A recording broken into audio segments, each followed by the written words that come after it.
So every year you're losing a little bit of distance. Your body is hurting after you play a round of golf. What the heck is going on? Well, I'm here to tell you that it could be because you're simply not turning your hips enough. Yes, I said it, you're not turning your hips enough. Today we're going to talk about why you should turn your hips more and how it can actually help you increase distance, but more importantly, maybe even help you start feeling better after a round of golf. I'm PGA teaching professional Todd Kolb, Director of Instruction for US Golf TV and the Sanford Power Golf Academy.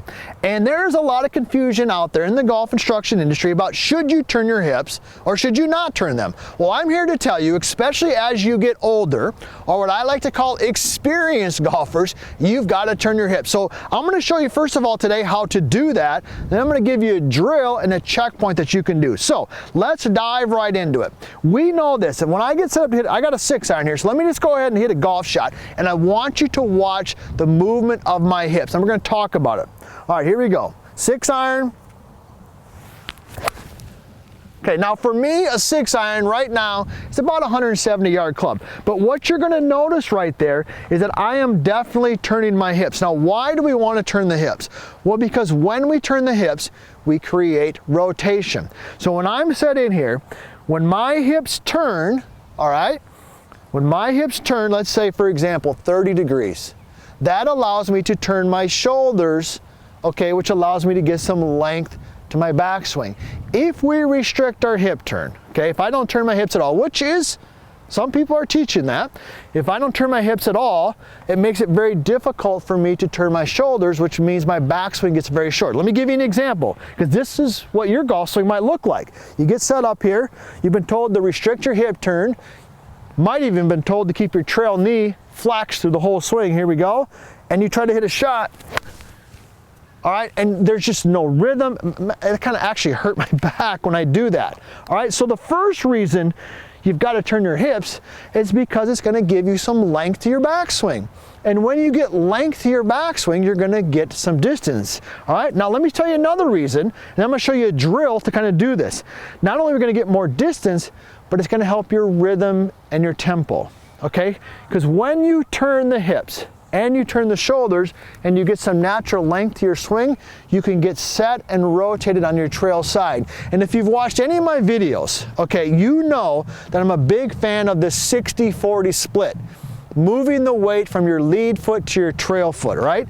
Because when you do that, that gives you rotation, it lets you get set on your right side. Let me go ahead and hit another one, and just watch the rhythm and tempo when I turn, get set, and then I can rotate in there. So, I want you to turn your hips because number one is I want you to have more distance. Number two, it's gonna help your tempo. And I really believe it's gonna help you feel better at the end of the day. Now, how do you do that? Well, we've built an entire system around this. It's called the vertical line swing system. And you need to check it out if you need more distance or you lack flexibility, you don't play the game the way that you used to, because this is completely for you. So one of the drills that we teach in that is what I like to call the little step back drill. And I love 3-setters, all right? You've watched my videos, you know I love 3-setters. So here's what you're gonna do.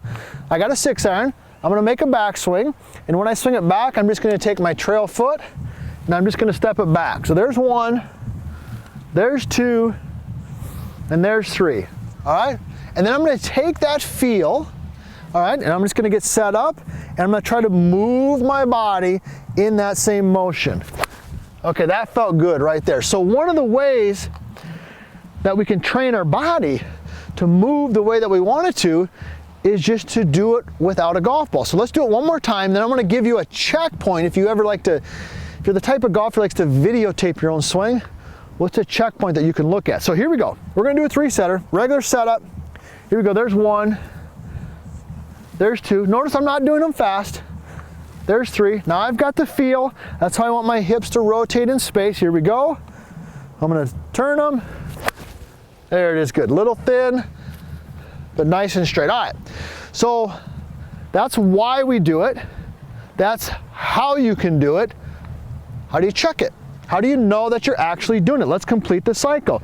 So this is why I love the down the line view here with the camera angle, because, and I'm going to challenge you to this, go look at the greats, the all-time greats, the golfers who had long careers.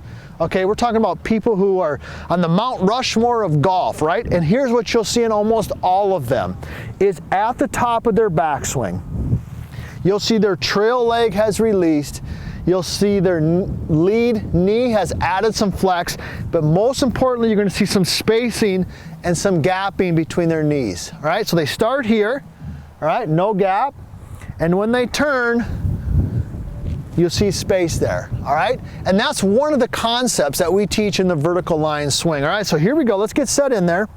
I'm gonna make a practice swing the top, and I'm gonna pause so you can see it. Boom, there it is. Notice the change in knee flex. Trail leg is releasing, lead knee is adding. Here we go, turn the hips. Oh yeah, there it was, best one of the day. So, you want more speed, you want more accuracy, you want less pain, let the hips turn. These drills, these checkpoints can help you do just that.